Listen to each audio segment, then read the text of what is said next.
So, you've probably heard this idea floating around that one day the Star Wars sequel trilogy is going to be as beloved as the prequels. I mean, it makes sense on the surface, right?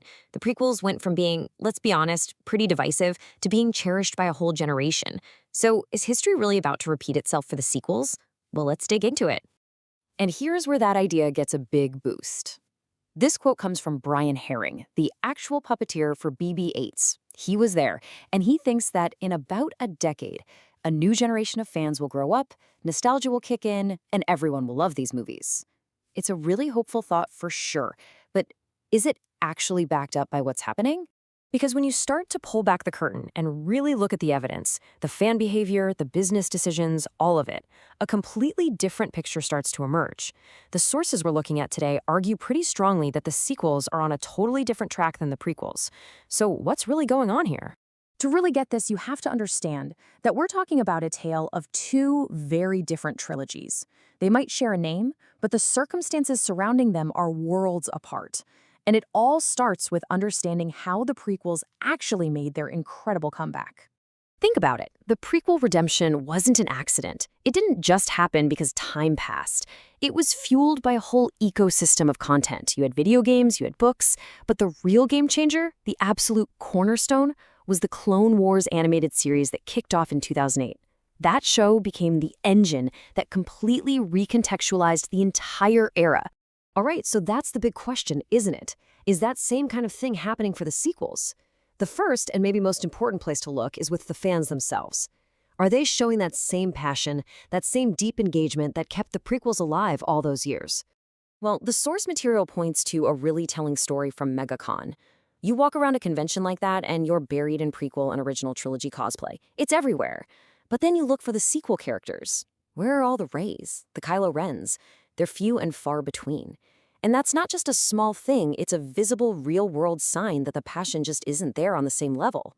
And it goes way beyond conventions. Disney is literally putting original trilogy characters like Darth Vader back into its Star Wars theme park areas. The new books and comics aren't creating that same buzz. The merchandise is struggling. All those little things that created a thriving culture around the prequels just seem to be sputtering out for the sequels. And this brings us to what might be the single biggest difference maker in this whole debate. That missing content engine, the Clone Wars factor. You really cannot overstate how crucial the Clone Wars was. It took characters like Anakin and Obi-Wan who were, a bit stiff in the movies and turned them into absolute legends. It filled in the story, gave them depth, and for an entire generation of kids, that show was their definitive Star Wars. It was the powerhouse that fueled the entire prequel comeback. And here's the kicker. The sequel trilogy has nothing like it. Not even close. There was an animated show, sure, but it didn't catch on and was canceled pretty fast. There is no powerhouse piece of storytelling working in the background to make us love these characters more and build that deep, lasting connection for the next generation. It's a massive, gaping hole.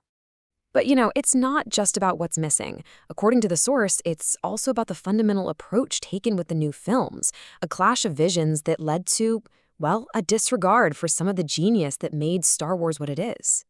The word the source uses is hubris, basically excessive pride. The idea here is that the new team at Lucasfilm was so confident in their own vision that they sidelined some of the key people who had already proven they knew how to make incredible Star Wars content. Let me give you a perfect example. Remember the mind-blowing lightsaber fights from the prequels? The man behind that magic was Nick Gillard. He basically invented that iconic fighting style. You would think he'd be the first person you call for a new trilogy, but according to the source, the phone never rang. And it wasn't a one-off. Think about Timothy Zahn, the legendary author who created Grand Admiral Thrawn, one of the best villains ever. When they decided to bring Thrawn into live action, Zahn himself said he was just waiting by the phone, ready to help them nail the character he knew better than anyone. And again, crickets. That starts to look less like an oversight and more like a deliberate pattern. Now, we need to zoom out a little bit, because this isn't happening in a vacuum. The source connects these struggles with Star Wars to a much bigger pattern of problems across Disney's entire brand. Disney likes to talk about its flywheel. When Marvel, Pixar, and Star Wars are all killing it, they feed each other, and the whole company just soars. But the argument is that the flywheel is weakening. Star Wars has engagement problems, Marvel has hit a very public rough patch, and Pixar is no longer a guaranteed billion-dollar hit. When all those engines start to sputter, the whole machine slows way down. If you want a specific, brutal example, just look at the High Republic book series. The source tells this story about Barnes & Noble, where sales were reportedly so bad that employees were allegedly hiding the new books on the floor just so they could put older, better-selling Star Wars novels on the premium display shelves. That is rough. And this isn't just a feeling. The numbers are absolutely staggering. The source claims that sales for the High Republic books have dropped somewhere between 90 and 95% from when the initiative first launched. That's not a decline.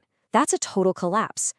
So after looking at everything, the fan passion, the missing content engine, the creative choices, the bigger brand issues, what's the final verdict? Can the sequel trilogy really pull off a prequel-style comeback? Let's just break it down one last time. The prequels had the Clone Wars, a massive engine driving love for the era. They built on the work of past creators, and they successfully captured the hearts of a new generation. The sequels, they lack that hit show. They've been criticized for sidelining past talent, and all signs point to them struggling to win over young fans in the same way. And so, the ultimate conclusion from the source material is pretty clear. The sequels are not walking the same path as the prequels. The fundamental ingredients that cooked up that prequel renaissance just aren't in the mix this time. And because of that, it's highly unlikely they'll ever achieve that same beloved iconic status. Which leaves us with a much bigger question, one that goes way beyond Star Wars. In this modern world, with a fire hose of content hitting us every single day and fandoms that are more divided than ever, is nostalgia alone really enough anymore? Can you just wait a decade and hope for the best? Or does a franchise need something more to truly stay alive for the next generation? It's definitely something to think about.